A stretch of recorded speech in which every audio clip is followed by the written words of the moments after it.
We have two words of the week this week, and they are lego and laleo. They have to do with speaking and saying, or saying and speaking. Let's take a look.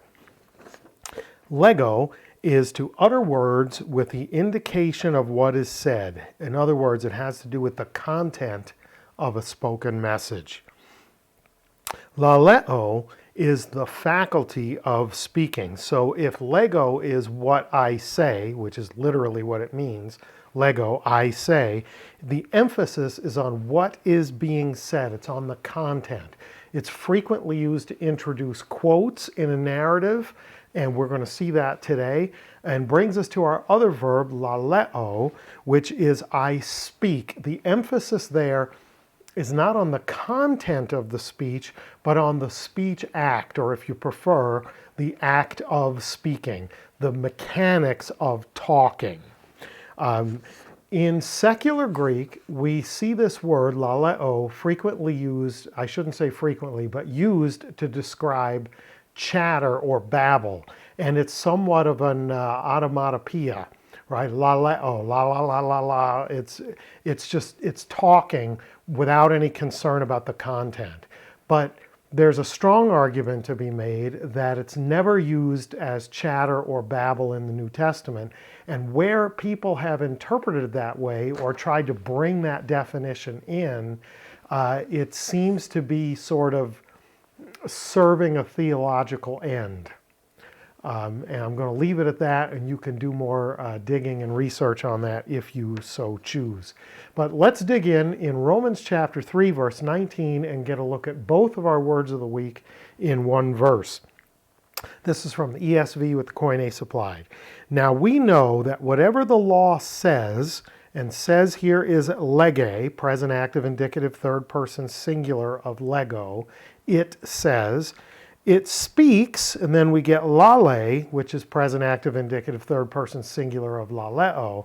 So whatever the law says, it speaks to those who are under the law, so that every mouth may be stopped and the whole world may be held accountable to God.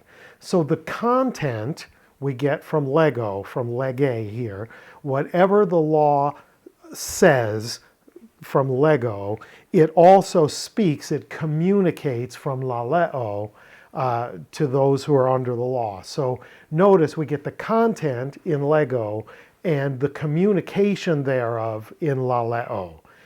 That's how these two words work. One has to do with the message, the other has to do with communicating the message. Let's take a look at it in a narrative. This is in John chapter 8, verse 12, again from the ESV with the Koine.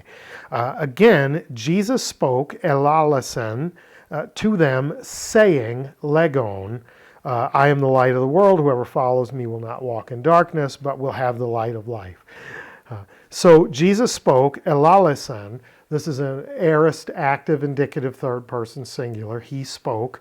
And then we get a present active participle, legon, saying. So he spoke. We know he physically used his mouth to speak. And then we're told saying, and then we get the quote. So see how it introduces the quote? We're told that he spoke physically, and then we're given the content of that speech with the participle legon. So far we've seen in two verses both of our words of the week used, and they illustrate handily how they work.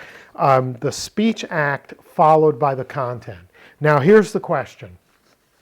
Should I go ahead and shoot myself in the foot? Should I get myself canceled today? Is that a risk worth taking?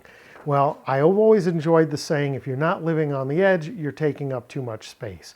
So let's dig in to 1 Corinthians chapter 14, and we're looking at verses 33b through 35, again from the ESV.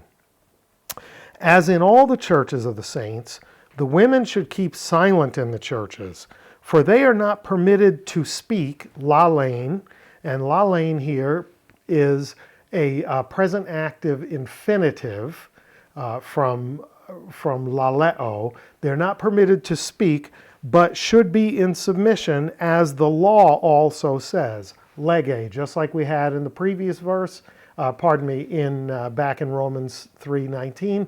Lege, he, she, or it says, just as the law says, emphasizing the content. If there is anything they desire to learn, let them ask their husbands at home, for it is shameful for a woman to speak, again, lalein, the infinitive, in church.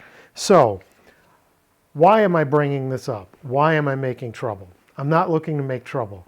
I simply want to point out then that in a passage that uses both our words of the week, when it refers to the apostles' concern for women speaking in church, it is from laleo and not from lego. This is not about the content of what they might say. This is about the act of speaking during the course of the service. And we're even told in verse 40, there's an admonition to let everything be done in an orderly fashion, because that's the right way for things to go. So he says, if women have questions, they should ask, and the ESV lets us down a little here. It says they should ask their own husbands. Like when you get home, have that conversation. The middle of the church service is not the place for that conversation. So there's a lot of history, a lot of historical context for why that makes sense. It doesn't matter to me how you feel about that or whether you think it currently applies or doesn't apply. That's not at all why I'm bringing it up. It's a good illustration of our words of the week. Lalein, not legain, not the content of speech, but the act of speaking as a disruption in the service. Because in verse 40 he says everything should be done in an orderly fashion. So there you have it. Lego, I say, and it has to do with the content of what's being said. Laleo, I speak, which has to do with the physical act of speaking, of communicating. Those are our words of the week. Great stuff. Let me know in the comments what you think, particularly if I did in fact shoot myself in the foot today. Wasn't my intent. I knew there was a risk, but it's an interesting passage, and it's an interesting difference between between lalein and legain. Two very different things, and the apostle chose lalein, the act of speaking. Hope that was good for you, and if so, you know what to do. And until next time, Karis Kai Reina Humi, grace and peace to you.